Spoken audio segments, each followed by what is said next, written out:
وہ حویلی سے باہر نکلا تو اس کا فون بج اٹھا۔ اس نے ایک پل کو رک کر ہاتھ میں پکڑا فون نگاہوں کے سامنے کیا اور پھر نمبر دے کر اس کے تنے اعصاب ڈھیلے پڑے۔ اسپاٹ سے چہرے پر شناسائی ابھری اور پھر وہ شناسائی دھیرے سے مسکراہٹ میں ڈل گئی۔ وہ اب تک حویلی کے سر سبز سے دالان میں کھڑا تھا اور خنک سی ہوا اسے اس کے بال ہلکے ہلکے اڑ رہے تھے۔ اس نے مسکراتے ہوئے کال کارڈ کا دوبارہ سے رابطہ ملایا اور پھر دور تک خاموشی میں ڈوبے لان کو دیکھتے دوسری طرف جاتے فون کو سنتے گیا۔ 1 گھنٹے کے بعد ہی فون اٹھا لیا گیا تھا۔ تو پھر کیا فیصلہ کیا ہے تم نے؟ اس نے بہت نرمی سے پوچھا تھا اور پھر لبوں کو دانتوں تلے دبائے اس نے آگے والے کی بات سنی۔ میں آپ کو جنازہ دوں گا ولی میں کبھی آپ کو ڈس اون نہیں کروں گا۔ میں کبھی بھی آپ کو پہچاننے سے انکار نہیں کروں گا کیونکہ ساری دنیا آپ کو چھوڑ سکتی ہے مگر زین آپ کو کبھی نہیں چھوڑ سکتا۔ معصوم آواز میں کہے گئے چند جملوں نے جیسے اس پر جمی سالوں کی کثافت کو ایک ہاتھ مار کر جاڑ دیا تھا۔ یہ احساس کہ کوئی اسے بھی جنازہ دے گا، کوئی ہوگا جو اس کے مر جانے پر اس کی لاش کو اون کرے گا، بھلے ہی وہ ایک چھوٹا سا بچہ ہی کیوں نہ ہو۔ اسے اس بات کا کوئی تردد نہیں تھا۔ محب تاریکی میں ڈوبے دالان کو یاسیت سے دیکھتے وہ مسکرایا تھا۔ تھینک یو زین، اور پھر فون کان سے ہٹا کر باہر کی جانب بڑھا۔ ڈیرا اب تک بند ہو چکا ہوگا مگر وہ ایک نظر ادھر کے معاملات دیکھنا چاہتا تھا۔ ان 3 دنوں کی مستقل غیر حاضری کے بعد پتہ نہیں اسے کیوں احساس ہو رہا تھا کہ کوئی اس کے پیچھے ہے، کوئی اسے کھوج رہا ہے اور کوئی اسے کھودنے نکلا ہوا ہے۔ چلو جو بھی ہوگا وہ جا کر دیکھ لے گا۔ اسی پل اسے سامنے ہاشم کی اکارڈ اپنی جانب بڑھتی ہوئی نظر آئی۔ تیز ہیڈ لائٹ کے باعث اس نے آنکھیں چندیا کر اس پر ہاتھ کا چھمبا بنایا اور آنے والے کو بغور دیکھا۔ ہیڈ لائٹ ذرا مدھم ہوئی تو اسے فرنٹ سیٹ پر بیٹھا ہاشم نظر آیا۔ اس نے گہرا سانس لے کر بیزاری سے اس کی گاڑی کو دیکھا اور اپنی کار کی جانب بڑھ گیا مگر اس سے پہلے ہاشم کار کا دروازہ کھولتا اس کی جانب آ چکا تھا۔ کیا لینے آئے تھے تم ہمارے گھر؟ بغیر کسی تمہید کے اس نے درستی سے پوچھا تو ولی کا دروازہ کھولتا ہاتھ رکا۔ اونچے سے ہاشم کا قد بالکل اس کے برابر تھا۔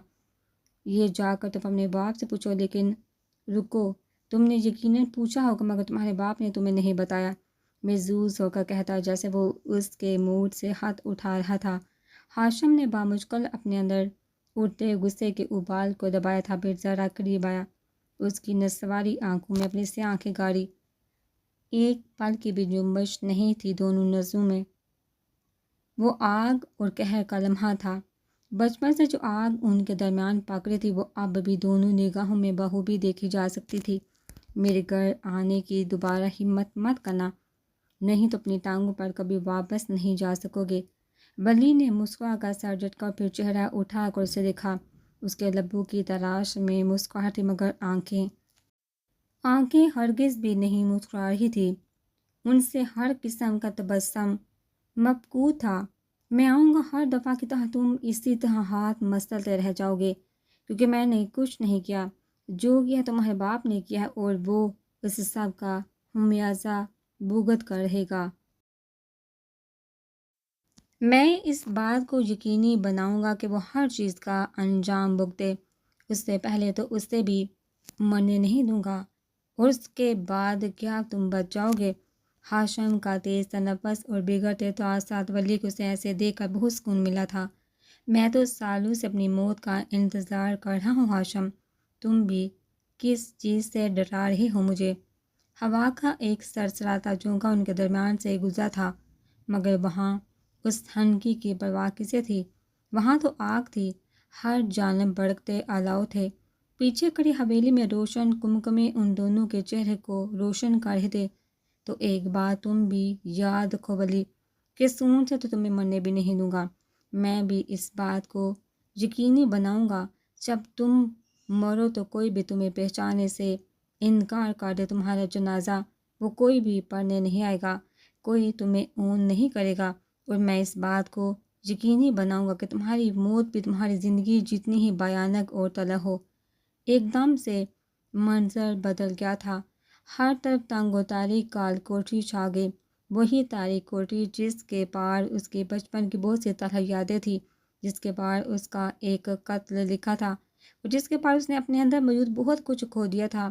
ہاں، وہ سب اتنا ہی تو اذیت ناک تھا، اتنا ہی تاریک اس کے چہرے پر سایہ سا ٹھہرا، لب بھینچ کے اور جبڑے تان کے کچھ اس کے اندر ڈوب کر ابھرنے لگا تھا۔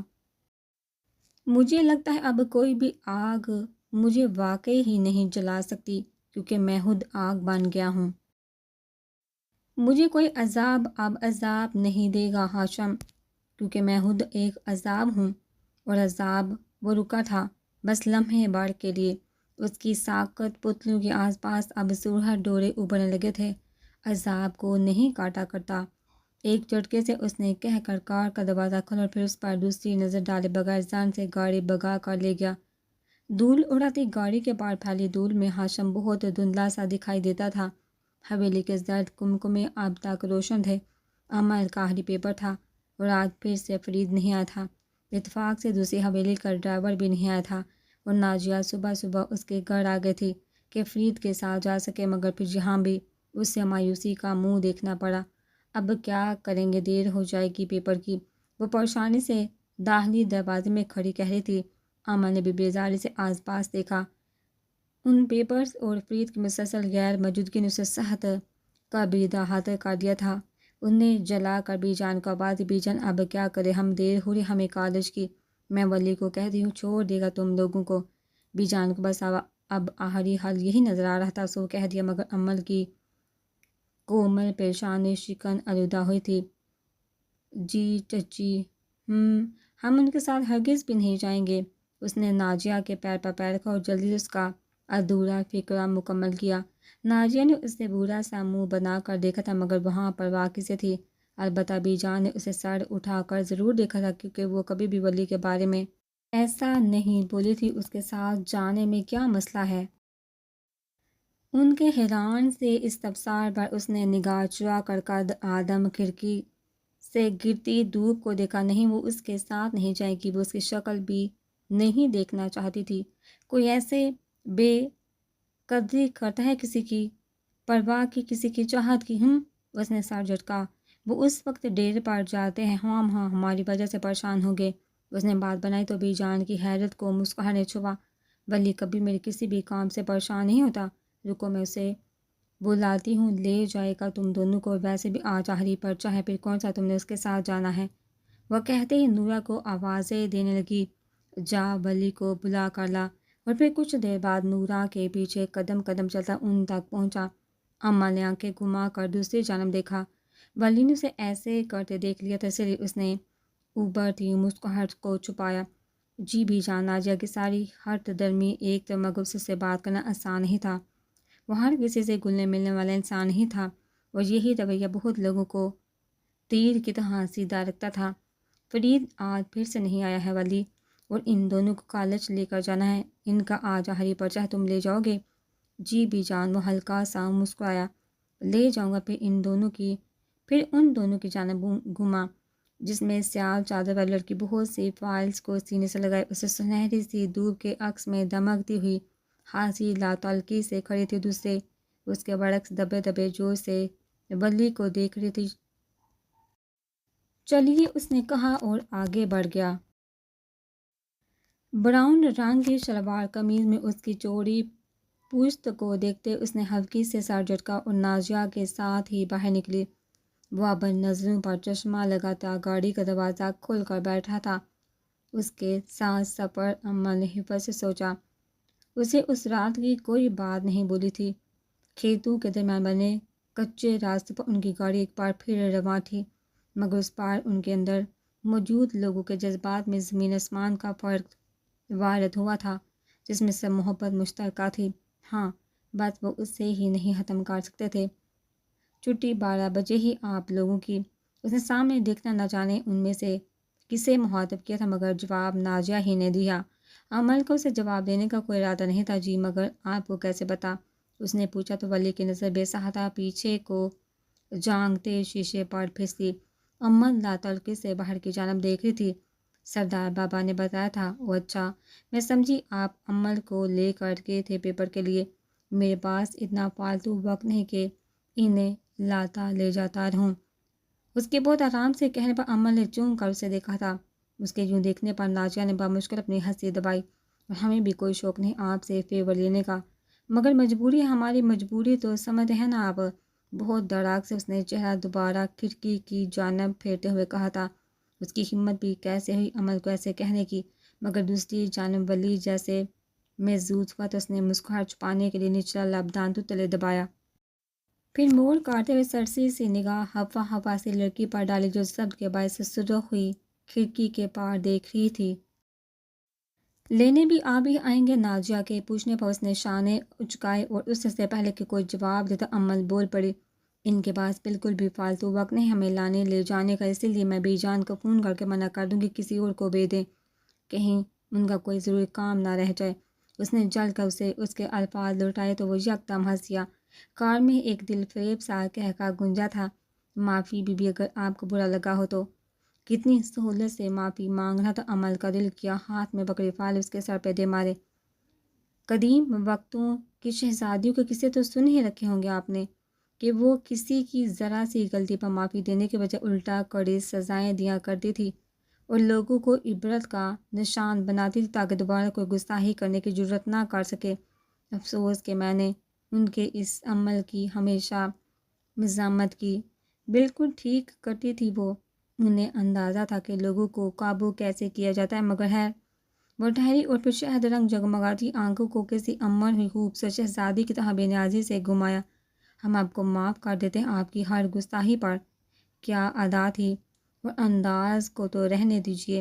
سیاہ چادر کے حال میں دھلے چاندنی دن کی روشنی میں سنہری دھوپ لگ رہی تھی۔ ولی نے اس سے زیادہ خوبصورت کوئی شہزادی نہیں دیکھی تھی، کوئی اس سے خوبصورت تھی ہی کہاں۔ مجھے کڑی سزاؤں سے ڈر لگتا ہے، اس لیے میں بہت شرافت سے آپ کو لینے آ جاؤں گا۔ یقیناً پھر تو معافی سہل ہو ہی جائے گی۔ ایک تو جب وہ نرم ہوتا تھا تو اس جیسا کوئی نہ ہوتا، اور جب بڑے کھائی برتتا تو عمل نے جڑجڑی لی تھی۔ جی آپ ہی آئیے گا، ہمیں بہت اچھا لگے گا۔ ناجیہ نے اپنے ساتھ اسے بھی گھسیٹا تھا۔ اس نے اسے دانت پیس کر گھورا۔ کالج کے باہر ان کو چھوڑ کر وہ سیدھے ڈیرے پر آ گیا۔ آفس کا نظام ویسا ہی تھا، محسوس چہل پہل۔ کام کرتے گاؤں کے لوگ اپنی اپنی نگرانی میں زمینوں کی کٹائی کا حساب دیتے کسان۔ اس نے سنجیدگی سے قدم آگے بڑھائے۔ آفس کا دروازہ کھول کر جیسے ہی وہ اندر آیا تو اندر شاہ نواز پہلے سے موجود تھا۔ اسے دیکھ کر اٹھ کھڑا ہوا، اس سے ہاتھ سے بیٹھنے کا اشارہ کرتا وہ سن گلاسز آنکھوں سے ہٹاتا کرسی کھینچ کر بیٹھا۔ ولی سر، اسی مہینے بختیار اور نثار صاحب کی شادی اور تمام وہ کام جو درمیان میں لٹکے تھے وہ مکمل ہو چکے ہیں۔ اب کیا ارادہ ہے آپ کا؟ محسن میرا ماضی کھود رہا ہے نواز، اس نے ایک دم اس کی بات کاٹ کر کہا، مگر لہجہ بالکل ہموار تھا، نہ طیش نہ کچھ اور۔ شاہ نواز بے اختیار خاموش ہوا تھا۔ جی سر، وہ بس تجسس کے مارے پوچھ گچھ کر رہا تھا، اور صرف مجھ سے ہی کی ہے۔ اتفاق ہوگا سر، لیکن تم بھی اور میں بھی، ہم دونوں جانتے ہیں کہ اس دنیا میں اتفاق نام کی کوئی چیز نہیں ہوتی، سب طے شدہ ہوتا ہے، پری پلانڈ۔ اس نے سنجیدہ سا ابرو اٹھا کر اسے دیکھا تو نواز نے تھوک نکلا۔ ولی کی اندر تک اترتی گہری نظریں اسے بکھلائے دے رہی تھی۔ سر، میں دیکھتا ہوں کہ وہ کیا کرنا چاہ رہا ہے، اور جتنی جلدی تم دیکھ لو گے اتنا ہی بہتر ہوگا۔ مجھے صرف یہ بتاؤ کہ وہ کس کے کہنے پر یہ سب کر رہا ہے، اور یہ الہی بخش باہر کیا کر رہا ہے؟ اس کے بیٹے کا مسئلہ اب تک سیدھا نہیں ہوا؟ اس نے بیک وقت سوال کیا تو شاہ نواز پل میں سنبھلا۔ وہ چاہتا کہ آپ ایک دفعہ اے ایس پی صاحب سے بات کریں تو وہ ان کے بیٹے کو رہا کر دے گا۔ ٹھیک ہے، تم جاؤ، میں کرتا ہوں کچھ۔ اس کا بیٹا زمینی مسئلے میں اقدام قتل کے جرم میں جیل کے اندر تھا، مگر کم عمری کے باعث اسے یوں اس طرح سلاخوں کے پیچھے قید رکھنا بھی قانوناً درست نہیں تھا، مگر وہ اے ایس پی الہی بخش سے کوئی پرانی کھار اتارتا اسے تکلیف دینے کے لیے اس کے بیٹے کو اندر کیے ہوئے تھا۔ انہیں فون کان سے لگا کر دوسری طرف کو جاتی گھنٹی سنجیدگی سے سنی۔ اگلے ہی لمحے فون اٹھا لیا گیا۔ وعلیکم السلام، اس نے سر کو ہم دے کر جواب دیا۔ میں نے یہ کہنے کے لیے فون کیا ہے کہ اور کتنا تم کرم بخش کو لاک اپ میں رکھو گے؟ اس کا باپ پریشان، اسے رہا کر دو۔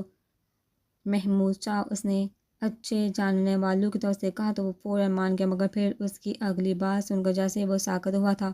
تو تم کہہ رہے ہو کہ وہ لڑکا بھلے ہی کم عمر ہے لیکن وہ مہارت رکھتا ہے اس قسم کے کاموں میں، یعنی قتل اور اقدام قتل میں؟ اسے حیرت نہیں ہوتی، مگر اتنے شریف باپ کی اولاد کا سن کر اسے ضرور حیرت ہوئی تھی۔ کس کی قیادت میں کام کرتا رہا ہے وہ؟ اس نے اندھیرے میں ایک تیر چلایا اور جس طرح تیر نشانے پر لگا تھا اس نے اس سے محظوظ کیا۔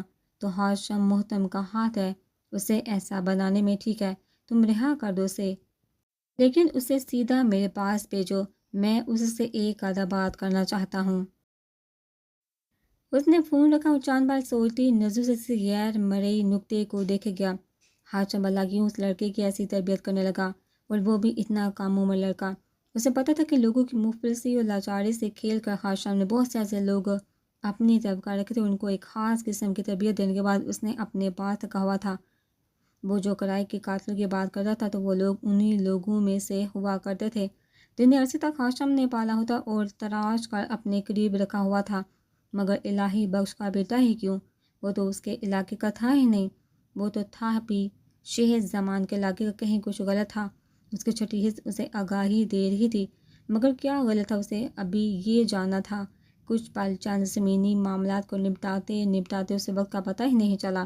12 بجے عمل کی چھٹی تھی اور ابھی 11:15 بجے تھے، اسے 11:30 تک نکالنا تھا، سو اس نے اطمینان سے گھڑی دیکھ اپنا کام جاری رکھا۔ دفتر کرم بخش دروازے میں داخل ہو کر اجازت چاہی تو اس نے سر اٹھا کر اسے دیکھا۔ وہ 17 سال کا دبلا پتلا سا لڑکا تھا جس کی پیشانی پر بال نوعمر لڑکوں کی مانند بکھرے پڑے تھے، مگر وہ اپنی عمر کے لڑکوں کی طرح ہنستا مسکراتا نہیں تھا۔ اس کے چہرے پر ایک خاص قسم کا تناؤ ولی نے ہمیشہ دیکھا تھا۔ آؤ، اس نے دیکھ لگا کر اسے اجازت دی تو وہ اسلام کرتا اندر آ کر کرسی کھینچ کر بیٹھا۔ ولی نے آنکھیں سکڑ کر گہری نظروں سے اسے دیکھا تھا۔ کب سے کام کر رہے ہو تم ہاشم کے لیے؟ 14 سال کی عمر سے، اس کا جواب بہت سپار تھا، وہ جیسے ہنسنا جانتا ہی نہیں تھا۔ کیوں کرتے اس کے پاس کام؟ تمہارے والد کو معلوم ہے؟ اس بارے میں بہت محتاط سوال کر رہا تھا ولی کچھ غلط تھا، کہیں کچھ بہت غلط تھا۔ جانتے ہیں وہ کام کرنے دیتے ہیں تمہیں؟ نہیں، انہیں بالکل نہیں پسند میرا وہاں کام کرنا، لیکن مجھے ان کی پسند ناپسند سے کوئی غرض نہیں۔ اس کے لہجے کی بغاوت اور آنکھوں میں چھائی ویرانی ولی کو بہت کچھ ایک ساتھ یاد آیا تھا۔ تم کیوں کام کرتے ہو اس کے پاس؟ کیا جانتے نہیں ہو کہ زمانے بھر کا بدمعاش آدمی ہے وہ؟ اچھے لوگوں میں اٹھتا بیٹھتا نہیں، اور جس کام کے لیے آپ تمہیں استعمال کر ہے جانتے بھی ہو کتنا خطرناک کام ہے وہ۔ اس نے آپ کے ذرا دشتی سے اسے جاڑا تو اس نے ذرا کی ذرا نظریں اس پر اٹھائی۔ کون جانے کہ کون کس کو استعمال کر ہے؟ اس کی عجیب سی مسکراہٹ پر ولی نے سامنے بیٹھے لڑکی کو بہت غور سے دیکھا۔ مطلب اگر آپ نے مجھے اس سب کے لیے بلایا ہے تو بہتر یہی ہے کہ میں واپس چلا جاؤں۔ بیٹھو واپس، اس نے اتنی درستگی سے کہا کہ لڑکا اگرچہ کسی کا اثر نہیں لیتا تھا پھر بھی اٹھتے اٹھتے بیٹھ گیا۔ میری بات ابھی ختم نہیں ہوئی ہے، اتنا تو میں جانتا ہوں کہ تم اس کے پاس بغیر کسی مقصد کے کام نہیں کر رہے، کوئی وجہ ضرور ہے، اگر تم مجھے وجہ بتا دو گے تو شاید میں تمہاری کوئی مدد کر سکوں۔ سخت لہجے کو اس نے حد الوسع ہموار رکھنے کی کوشش کی۔ لڑکے نے اسے زخمی آنکھوں سے دیکھا۔ میں وجہ بتانے کا آپ کو پابند نہیں، اگر تم نہیں بھی بتاؤ گے تو میرے لیے سب کچھ کھود نکالنا کوئی مشکل کام نہیں۔ یہ دنیا بہت چھوٹی ہے کرم، اس میں کسی کا راز نہیں ہوتا۔ تم نہیں بتاؤ گے تو کوئی تمہیں کھوجتا وہ سب جان لے گا جو اسے نہیں جاننا چاہیے، اس لیے جتنی آسانی سے تم مجھے بتا دو گی اتنی ہی آسانی سے میں جانے دوں گا۔ کرم کی بے تاثر آنکھوں میں پل بھر کے ایسا کرب ابھرا تھا کہ وہ ولی ساکت رہ گیا۔ اسے اس لڑکے کو دیکھا نہ جانے کیوں سیاہ کوٹری میں قید درد سے بلکتا لڑکا یاد آیا تھا۔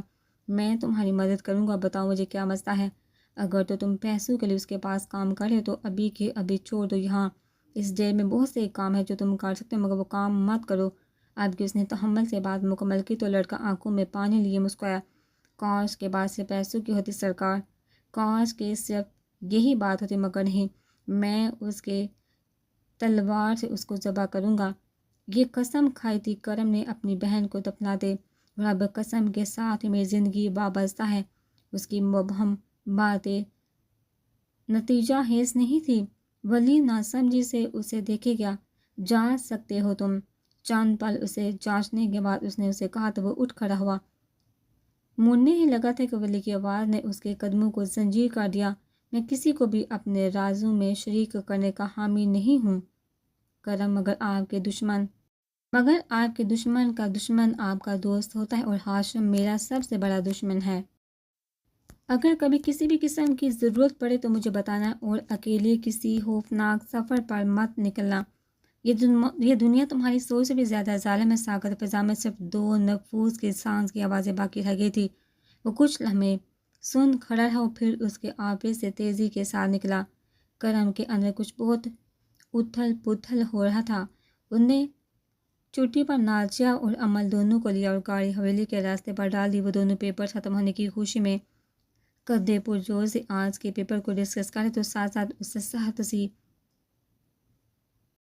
جس کی موجودگی میں ان کا سانس خشک ہوا پڑا تھا۔ توبہ، انہیں تو دیکھ کر ہی خوف آ رہا تھا مجھے۔ ایک تو اتنی بڑی ساری اور پھر اوپر سے ان کا غصہ نہ جانے کہہ کر جو چلی تھی اور اس نے سن کر شکر جان چھٹی ہمارے پیپر سے سولی پر لٹکا رکھا تھا۔ مجھے تو جب سے شروع ہوئے تھے مگر آج میں نے صرف اور صرف سنا اور کچھ بھی نہیں کروں گی میں۔ جواباً فائلز کو اکٹھا کر کے ساتھ گود میں رکھتے ہوئے اس نے بھی دبی دبی سے خوشی سے کہا تھا۔ آخری پیپر کے بعد کی خوشی سے بھی زیادہ اس دنیا میں کوئی آسودہ لمحہ ہوتا ہے بھلا؟ اس کا چہرہ بھی خوشی سے چمک رہا تھا۔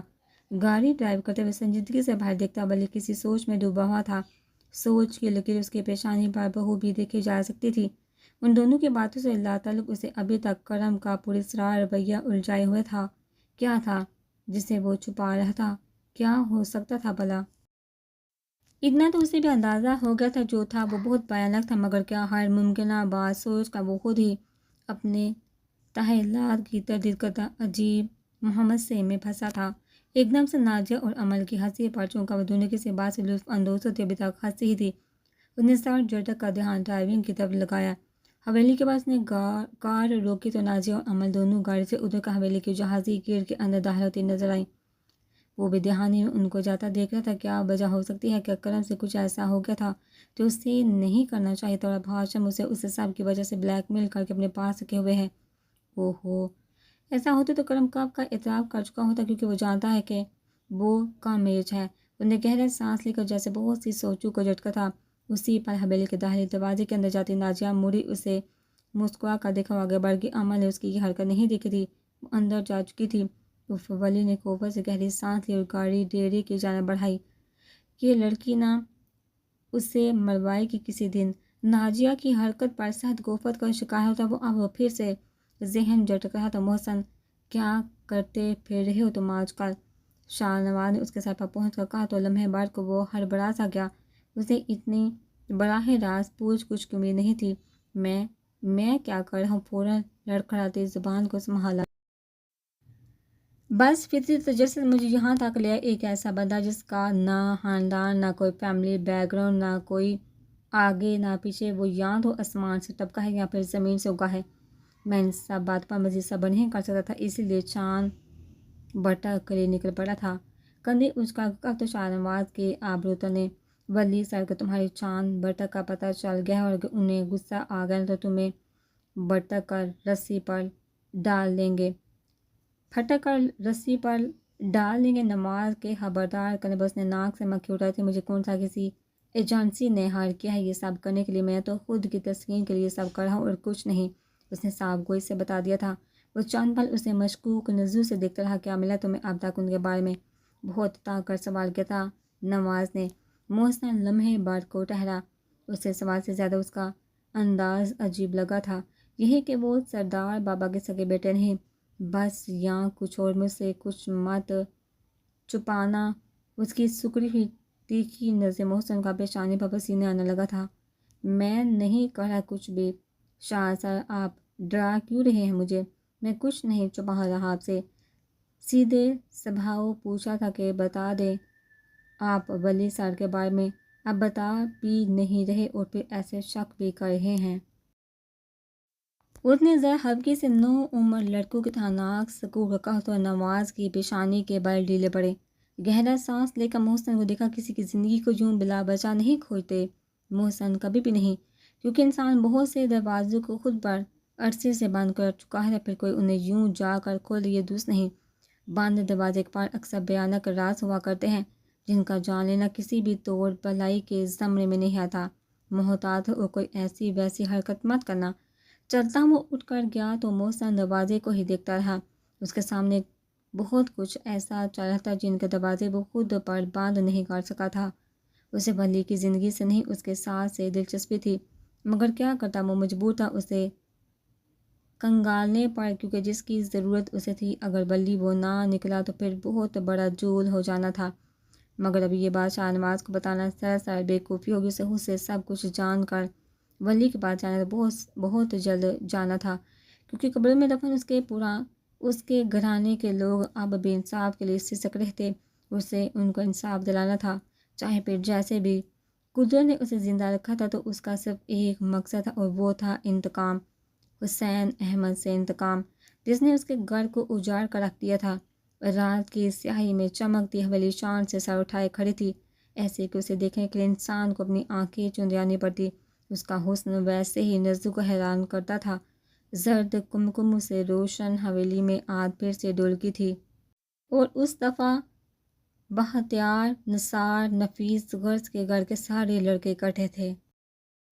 وہ سب مردانے میں براجمان تھے، اور اس طرف لاؤنج میں دوشیزاؤں نے خوب رونق لگا رکھی تھی۔ امن نے مسکرا کر ریلنگ سے نیچے جھانکا۔ اس کے اطراف سے گرتے سلکی بال کھلے ہونے کے باعث نیچے جھول رہے تھے۔ نازیہ نے اسے مسکرا کر نیچے آنے کا اشارہ کیا تو وہ سہلاتی واپس مڑی۔ سرخ چوڑی دار پاجامے، سرخی رنگ کی لمبی قمیض زیب تن کی، اس نے گویا ساری حویلی میں روشن کمکموں کی روشنی خود میں سمو لی تھی۔ کانوں سے لٹکتے سلور جھمکے اس کے سر کی ذرا سی جنبش پر جھول رہے تھے، مگر وہ پرواہ کیے بغیر سلکی بالوں کو ہاتھ سے سمیٹی نیچے اترنے لگی۔ سیج سیج کر اترتی امن نے بہت سی گردنوں کو اپنی جانب گھومتے دیکھا تھا۔ وہ تھی اتنی خوبصورت، اسی پل وہ حویلی میں داخل ہوا تھا۔ صبح والے کتھئی قمیض شلوار میں ملبوس سیاہ شال کو گردن کے گرد لپیٹے ہوئے شخص ہام سے ہولی میں فنکار سے لگا شاید کسی سے بات کر رہا تھا۔ وہی مصروف سا ولی، جی باقر صاحب، دین صاحب کی بیٹی کا کیس۔ اس کی نظر بے ساختہ عمل پر پڑی۔ سلکی بالوں کو ہاتھ سے روکے وہ جھک کر کسی عمر رسیدہ خاتون سے مل رہی تھی۔ اس کے چہرے پر پڑتے سرخ عکس نے اس کے چہرے کا رنگ آغچی کر دیا تھا، گویا دھلی ہوئی سرخی چاندنی ہو۔ ایک پل لگا تھا اسے سنبھلنے میں۔ گہرا سانس لے کر اس نے چہرہ پھیرا۔ کبھی کبھی عمل اسے ایسے ہی بے بس کر دیا کرتی تھی۔ جی باقر صاحب، جی ان کے کیس کا فیصلہ آ چکا، بس معاملات آگے بڑھائیے۔ جی اس نے قدم زینو کی جانب پھیرے۔ اسے سردار بابا نے بلایا تھا، نہیں تو اس وقت ایسے لڑکیوں کے رش میں وہ کبھی نہ تھا۔ اسے اوٹ پٹانگ حرکت کرتی لڑکیوں سے سخت الرجی تھی۔ امن نے اسے نہیں دیکھا، وہ ابھی تک خاتون سے باتیں کر رہی تھی۔